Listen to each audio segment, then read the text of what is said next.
I'm Deanna Barton. I'm a board-certified art therapist and an artist, and I've been creating, making, and doing art since I can remember. Artistic expression was more than just like a hobby or an outlet. It was really a space and a time for me to be me and to, explore thoughts and feelings that maybe I wasn't able to share with family or friends.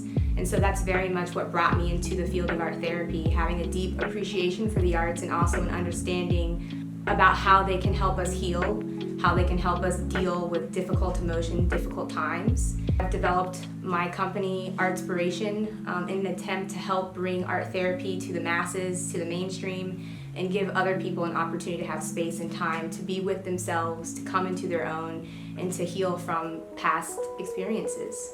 As a creative, as an artist, there's a lot of raw emotional energy that luckily we have an outlet for.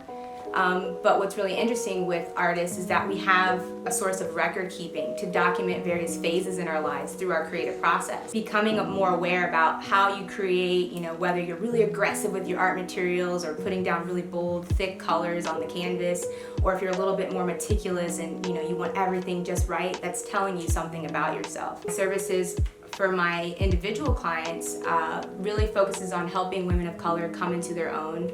A lot of the women that I work with have a history of family trauma, so helping them resolve some of that past trauma as well as discover really who they are.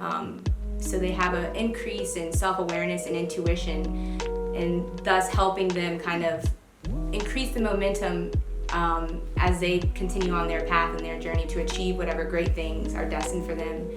And then the other part of my business is expanding from my private practice into the community to support organizations that are working on mental health type issues or social emotional learning. Talking about how we feel is something we actually do every day, but oftentimes we're not honest about it. Somebody walks into a room and says, "Hi, how are you?"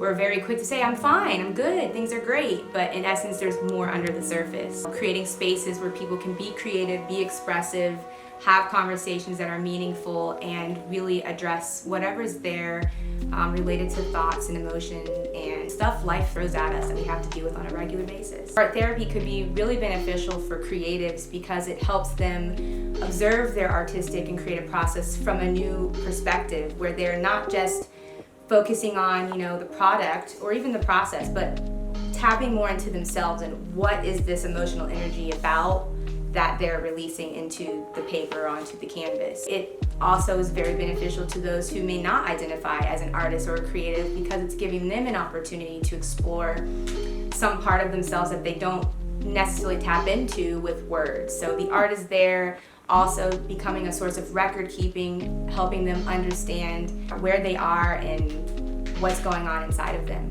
If your mental health isn't great, your physical health probably isn't going to be great, and vice versa.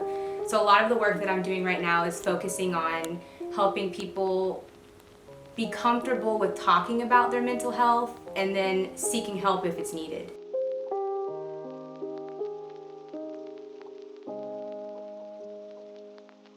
Art is an amazing healing tool. It really allows us to kind of see ourselves from a different perspective and also touch and tap onto things that words can't necessarily connect to.